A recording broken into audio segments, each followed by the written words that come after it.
Hi everyone, this is Devleena welcoming you all to another exciting episode of Iconic Ads with Devleena and Saurabh.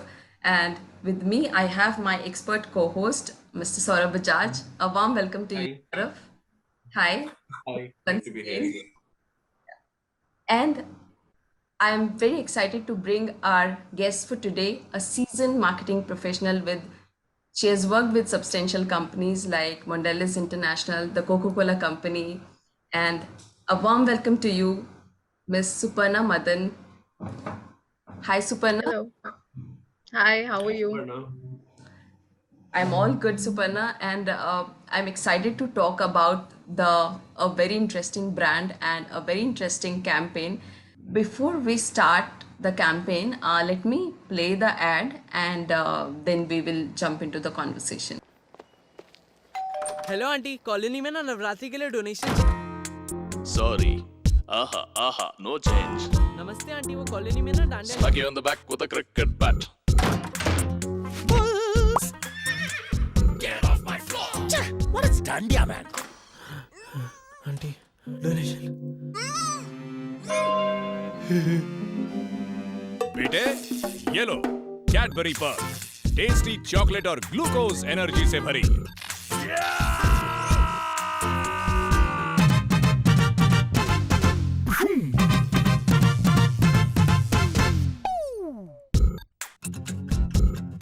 Perk खाओ glucose चढ़ाओ So these are pretty interesting. So before we head into the actual conversation, Suparna, we would love to know about you, your background first, and about the brand and your association with the brand at that particular time. Great.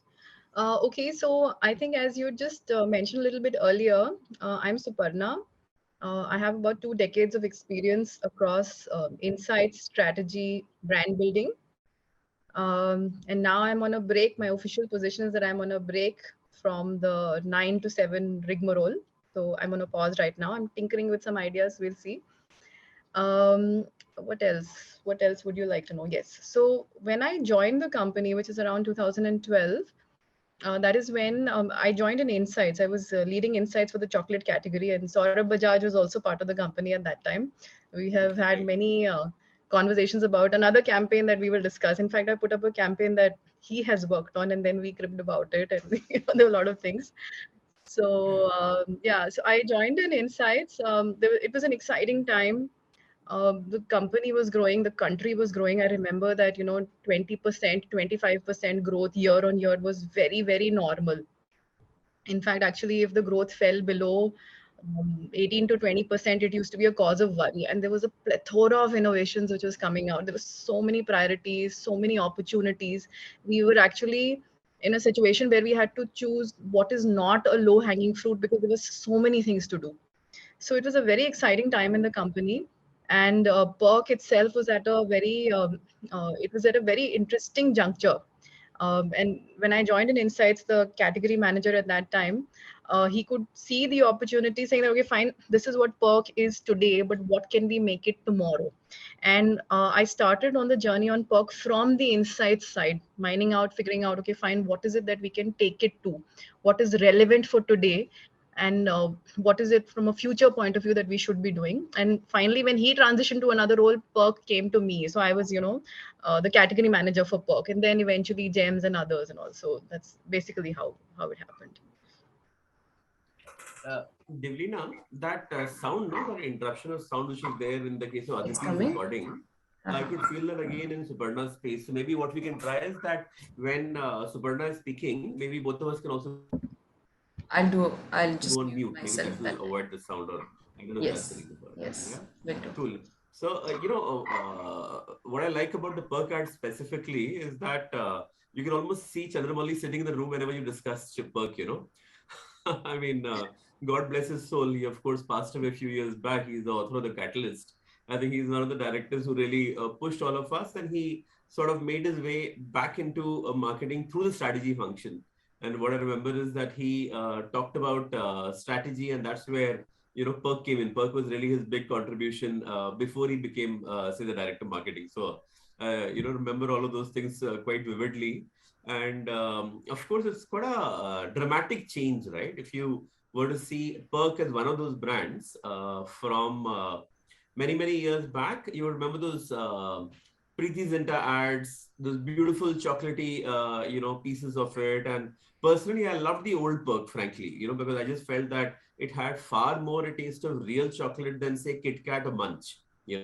But maybe that was also its Achilles heel, because while it had the taste of real chocolate, but perhaps what people were seeking was the wafery, value biscuit experience, which is what I think was captured so well, in this shift of strategy, which is why I think Perk is one of those really classic case studies of repositioning both product proposition outwards in today's times. Yeah. I think So today we will be able to mine a lot of exciting insights and conversation because both of you are from the industry and experts. So let's do that. Yes, Vanna, you're saying. Great one. great. So actually, I was saying that yes, it's good that Saurav reminded me. And if I take a step back, the story of Perk should actually be seen from when it was born, which was around I think just before 2000. So just before, I think around 98, 99 is when Perk was launched. And Saurav, what you're saying is actually right. When it was initially launched, it was a premium offering. We had Preeti Zinta on the brand. It had if I'm not mistaken, dairy milk chocolate. And the indulgence, the kind of indulgence that you could expect from a Perk was actually, if I'm, what I hear from people, I had not joined the company at that point, was it was a very, very good experience of chocolate, indulgent, chocolatey, with that entire, cocoa butter feel.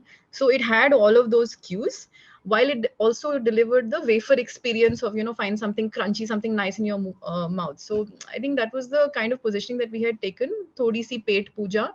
You had the singer Rageshwari, if I'm not mistaken, and Preeti Zinta, and it was all about the little bit of crunch that you get along with the indulgence for a very, very urban consumer.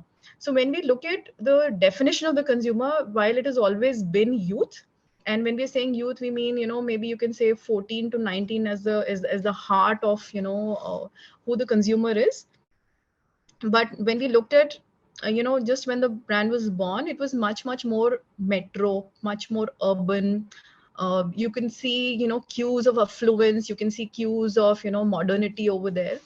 And that's basically what it was. And what we realized was that while that was the right choice for us at that time, because Kit Kat, Nestle was entering India with Kit Kat, there was actually a huge opportunity for us much beyond that, because India itself was progressing.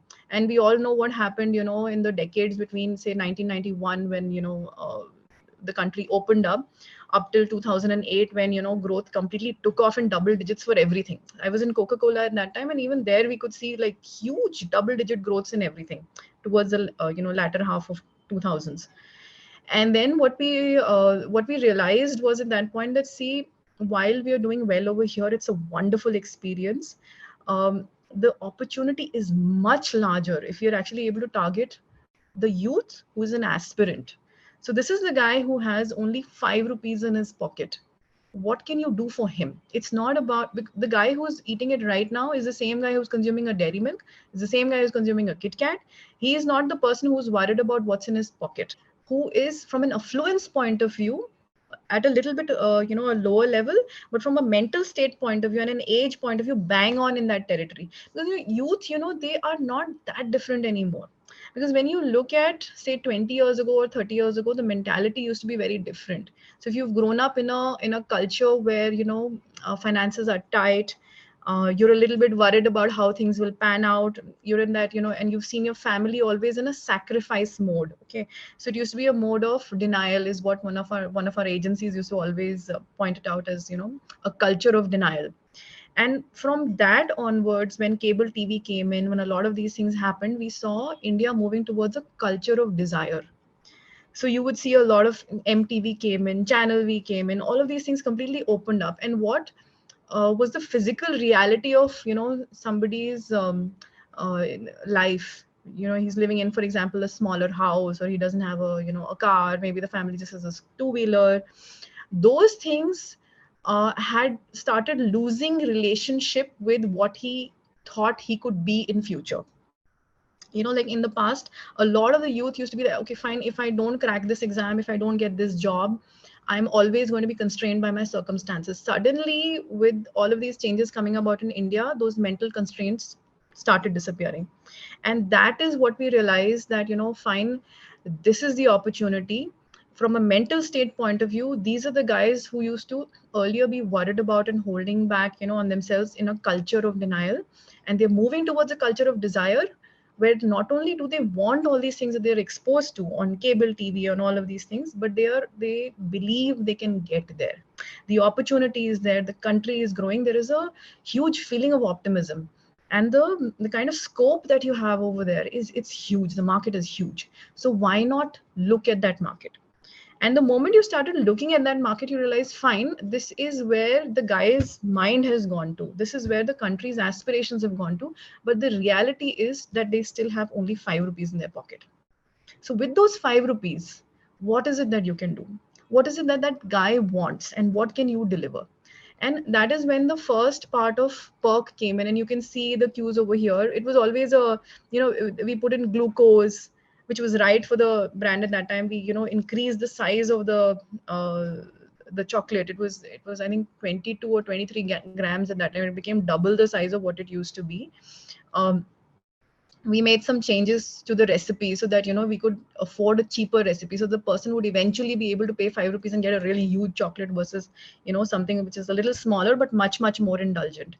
And at that time, around say 2007 2008, there was still this feeling that you might need to justify that 5 rupees. Okay, I'm spending 5 rupees. It sounds small now, but around 2007 2008, it wasn't that small. Pocket monies were not whatever they are today. So if you're spending 5 rupees casually on a chocolate to make yourself happy, and it's this guy who's got only 5 rupees in his pocket, he's got that pocket money, you had to have justification. So that is why when you see the construct of the bar, of course a lot of it was dictated by what the supply chain could do, but you had glucose, you had justification. Isme glucose hai, like when I'm down and out, I can, this is what I can justify it with. Isme glucose hai. Second, it has a twin bar format, so either I can have one now and one later, or I can have one and share it with another friend. So there were a lot of these cues that were built in to justify that expense of, here is 5 rupees, to get that guy who had only 5 rupees but was now not spending on these kind of in a way indulgence products, to help him make that transition. And I remember at that time I wasn't there, but from the insights data and from what I'd heard of the previous category manager, I think the volumes grew, I think nearly 40%, 50% after that. It was a huge, huge transformation. And the brand started growing phenomenally. You could see a lot of consumption happening. Even when you just went to the market, suddenly it was visible everywhere, and we started penetrating a lot more in outlets that we had not been present in, smaller outlets, more interior outlets, and you could see that kind of traction happening. And obviously I wouldn't ignore the role of Munch over here from Nestle. So Nestle had explored Munch I think around 2003, and incidentally at the agency side I was handling that project, in which it was their rural foray by Nestle in Munch. And they had also seen amazing amount of traction in when they actually came up with Chotu Munch, which was a 2 rupee chocolate. So anyway, 10 years later, it was me looking at Perk, covering the same journey. And so by the time, so this happened around 2008, okay, and volumes took off. And then by 2012, 13, when we revisited the consumer landscape, we used to do a lot of ethnographic work. We realized that fine, while around, say, you can say 2006 to 2008, consumers needed a little bit of justification, that, okay, I'm spending 5 rupees. I need a justification for this. The country had moved on. By the time it was 2012, 13, 14, you didn't have to be someone who needed to justify his happiness. Happiness was acceptable. And not only was it acceptable, it was also something, it was aspirational. So the moment you try and justify something and you do it in a chocolate, you're actually getting into a category which was much more about functional aspects, rather than what it does to you as an emotional, what it delivers to you in an emotional benefit format, right? So even if you see glucose parley glucose biscuits, parley G biscuits, you will see that there is a transition away from, okay, glucose energy towards, what it is today. And there is even a Parle G Gold now, which is much more about a superior experience. It's not about glucose anymore. It's not about, okay, you're tired, you can't carry on, you need a shot, and here is the glucose. That is not what this category is about. One, the chocolate category itself is about treat values and indulgence. And second, the consumer was ready to move on. In fact, the consumer had already started moving on when we did this second piece of work. And we realized that, see, we need to make this transition now, because otherwise we will forever be, the journey that the brand takes henceforth will move into a territory of, okay, like Campbell soups. When I am sick, I will have the soup, otherwise I will not. So that was a potential kind of territory that, okay, fine, this is glucose, when I am tired I will have it. That could have happened to the brand, and we made a conscious call that no, we are about treat values, we are about fun, we're about, giving the consumer a little bit of a spark in his day. And that is what we will continue to do. So that is the shift that you see from 2000, if you look at before 2014 to after 2014, that's the kind of shift that we tried to make. So while that guy is running, it's not about a glucose shot that, oh, you're tired and we are giving you the shot which will enable you to keep running. We are actually these little bursts of happiness, the ear pod that you have when you're running, which makes you want to run faster. It makes you enjoy things more. And while you're doing it, it's much more in a collective format. It was never one guy running to the end alone and doing himself alone. They all walk together. And when you see the communication change that happened, we got Alia Bhatt on the brand. That's another story. It was a long effort to, close that loop. But you'll see a lot of those cues. So these are the kids who are optimistic. They are, this film was shot, the first film in the series was shot on Marine Drive. Marine Drive is free. It's beautiful, but it's free. Okay, so you're not, going to an expensive place or whatever. You're hanging out over there with your friends. You're not in a, singular kind of a place. You're in the mood to, play a prank. The product lends itself to that. So if you look at the product structure, the wafer, the way when you consume a perk versus when you consume a five star is a very involving eat. You eat it, it involves a lot of chewing. Your mind is involved in that chewing, and you want to just disappear into it and disconnect. Versus perk, when you actually eat it, you can hear the wafer in between your teeth. And when you hear that, the sound of the crunch comes from outside and from inside, so it's amplified inside your ears. And that is what wakes you up, and wakes you up to do what. So then you had the pranking story and what these kids normally do, and that's basically another thing that, really helped the brand. So we put everything, we had behind the brand. Glucose was not the story. It was much more about energy of spirit. And I've sent you a picture that I took, Devleena. It's not a very nice picture, but it's the brand equity results for that year, those 2 years that we ran that. And then we continued in the same vein about, what should the next piece of communication be. So that's basically the Perk story. I think we have thoroughly covered almost all the aspects like brand core, consumer insights, target market, and some of those stories also. I think that is what, completing this conversation. Wonderful conversation, Suparna. I think we have covered all. Saurabh, I would love to know about today's takeaway and learnings from this conversation of Perk. Great. No, I would say, Devleena, that it's been a really, really exciting conversation. What was also interesting for me at the start of the conversation itself was about the fact that we were, talking to a practitioner who started a career from insights and moved to the brand function.